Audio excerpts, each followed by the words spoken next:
Yo, welcome back to another episode of the JM Show. I am your host, Jody Moe, and we back with the update on our playoff bracket and what's going on, how it's looking.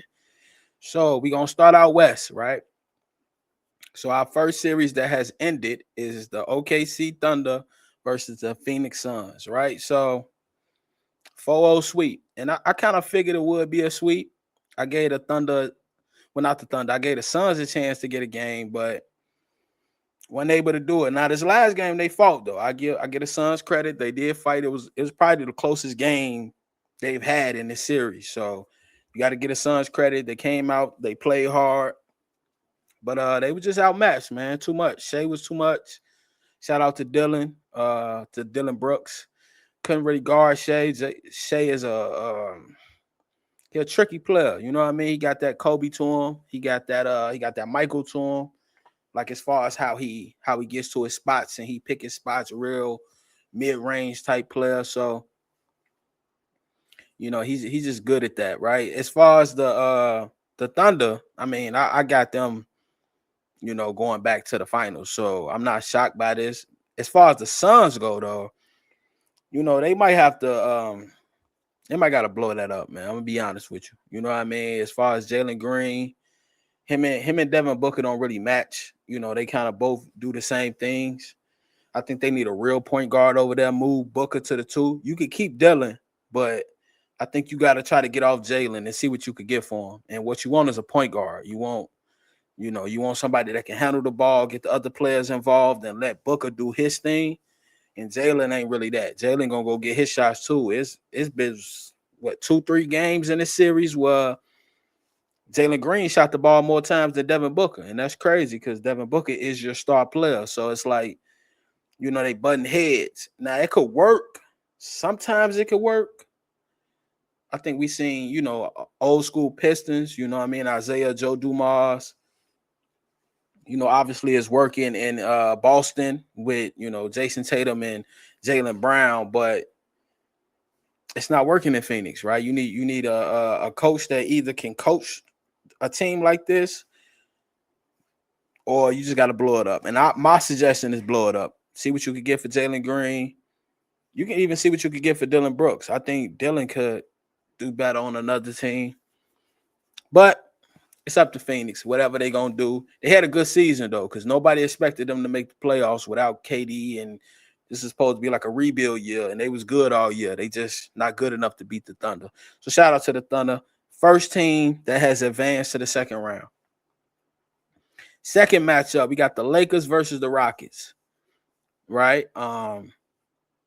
In this series, I had going 7. Now the Lakers are up 3-1 right now. LeBron has just been dominant, pure dominance, bro. You got to give LeBron his credit for this. Shout out to Marcus Smart, Luke Kennard, DeAndre Ayton got ejected last night. He was acting crazy. Well, no, Sunday night he got ejected. Sunday night acting crazy. Like you up 3-1, bro. You know what I mean? What you doing? You know what I mean? Like we don't need these type of antics right now. You know that you say that for like a game 7 or something. You don't do that game 4. You don't do that. You know what I mean? So, but the Rockets are looking crazy. KD's only played 1 game, so without KD, LeBron is the best player on the floor. Even at 41 years old, he's still the best player on the floor. So, and his IQ, his basketball IQ is going to put this team in a position where they need to win. All he need people to do is make shots. Luke Kennard has made shots. Marcus Smart has made shots. Rui has made shots. Even his young boy, you know what I mean? Bronny, his son, making shots, doing his little thing. You know what I mean? Getting out there, making some shots. So shout out to them. But yeah, I had Lakers in 7. This is looking like Lakers in 5 or 6, and this is crazy. So you know what I mean? Shout out to the Lake Show. No Luka, no Austin Reeves. Just pure dominance by LeBron. Can't take that from him. You know what I mean? Our third playoff matchup is the Nuggets versus the Timberwolves. Now, this is another one. Hold on, let me turn this down. This is another one I had going 7. And it's looking good for a seven game series. Obviously, Anthony Edwards is hurt. Dante just tore his Achilles, which is crazy. Shout out to him. You know what I mean? With that injury. But without them two, the series was 3-1. Now they just played last night in the Nuggets won. So I had Nuggets in 7. So, I'm gonna be honest. I still think the Nuggets gonna pull this out. They gonna make it happen. So shout out to the Nuggets. But if the Timberwolves do pull this off, because they only need one more game, and it ain't no telling with a Julius Randle, with a Reed, with a Mike Conley, veteran leadership. You never know. They might could pull one game out, you know what I mean? And they just blow this whole thing up, and Minnesota ends up beating the Nuggets, which it wouldn't be crazy because I still had it going 7, but it would be crazy because I figured the Nuggets would pull out in 7. Pull the series out in 7, pause. But yeah, shout out to them. Then you got the Spurs versus the Trailblazers, which is a series, I'll be honest, I ain't really watched. I probably checked highlights. I ain't really checked in really what's going on because it's not a series that I think really matters. You know what I mean? I had Spurs in what I have Spurs in. I had us in 6. Spurs in 6. So it's 3-1 right now. So it's looking like Spurs might pull this out in 5, right? Let's keep it real. They've just been dominant over the Blazers. The Blazers did get a game. Got to give them credit for that, for fighting. But yeah, I see it 5. It's over with. Good season, though, Blazers. Good season. Out east, right? First matchup, we have the Pistons versus the Magic, right? Now, I'm going to keep it real with y'all. I feel like the Magic pulled a switcheroo. I feel like they wanted the Pistons from the very beginning. I feel like once they realized they could get the Pistons, they wanted that matchup because it makes no sense how you go to no. Philly came and they lose to Philly, right? Then they beat Charlotte. So now you're thinking like, okay, Detroit finna handle business because I got Detroit in 6. It ain't going 6. Even if Detroit win this, it's definitely not going 6 because the Magic up 3-1. But for them to be up 3-1 against the Pistons is crazy, man. It's crazy to me because now I'm like, they were just playing around. Like, no, this is the matchup we want. Because I felt like back in the day when the Warriors, the We Believe Warriors played the Dallas Mavericks with Dirk Nowitzki, I feel like they did the same thing. Like, I feel like they knew they had them. So they was like, we going to lose so we can get that matchup. That's the matchup we want, right?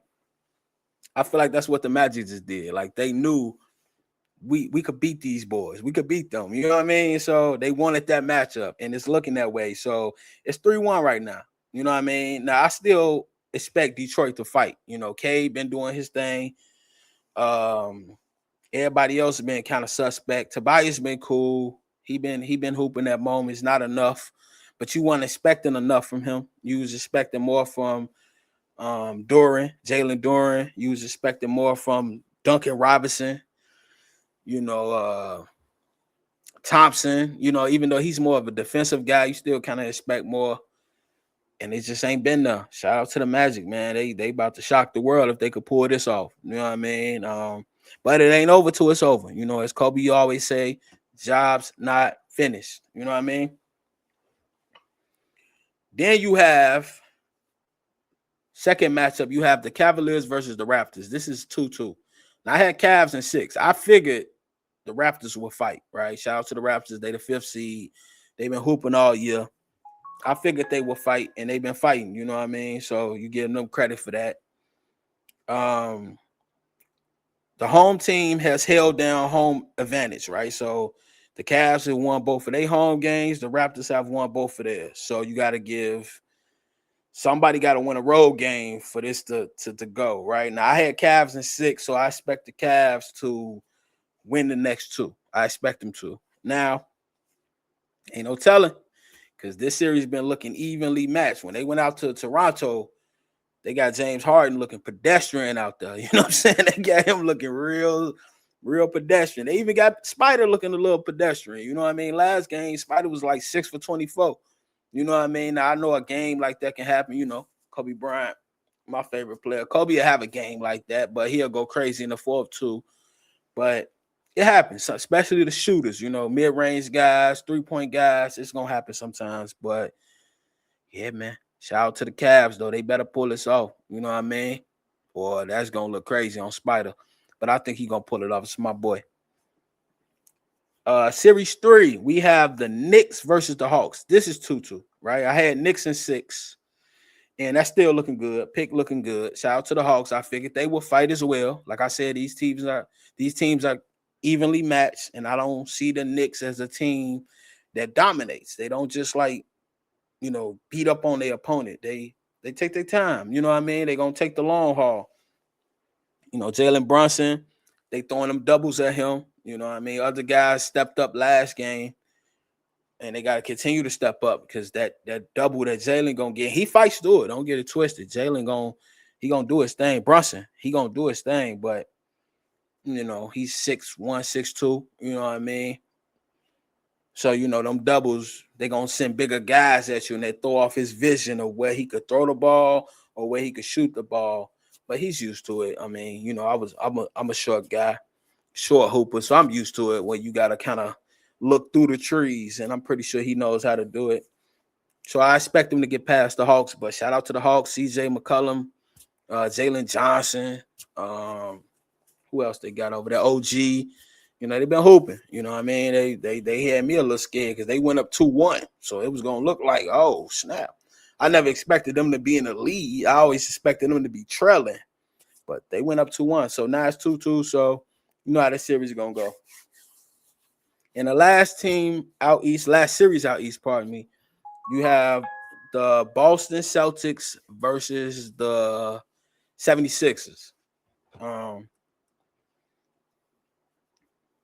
And this is 3-1 right now. Boston, shout out to the Sixers, man. Boston's just too much. They too dominant.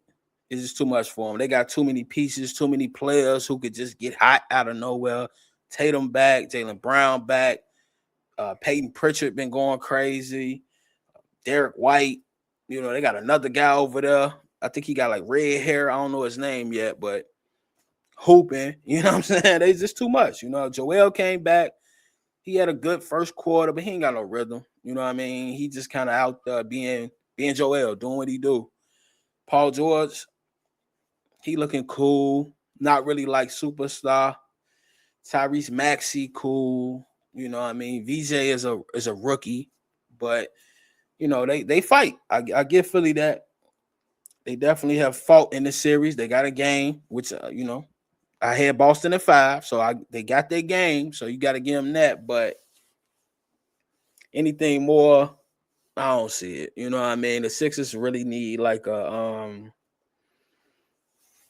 don't know what they need, to be honest, because you got Joel, but he just can't stay healthy. Got Paul George, which is a good vet, but I don't know. Got Tyrese Maxey, he's a scoring point guard, but he's a good point guard. He passed the ball sometimes, but he's more at his best when he's scoring. And then you got VJ, who play both sides of the floor, defense, and he's a good decision maker and scorer as well. So it should be a good team. It's just a bad matchup. They ran into Boston, right? They got to move up. They got to be in like that 3rd, 4th seed where they catch Boston after a tough first series. You know what I mean? They can kind of get them a little bit.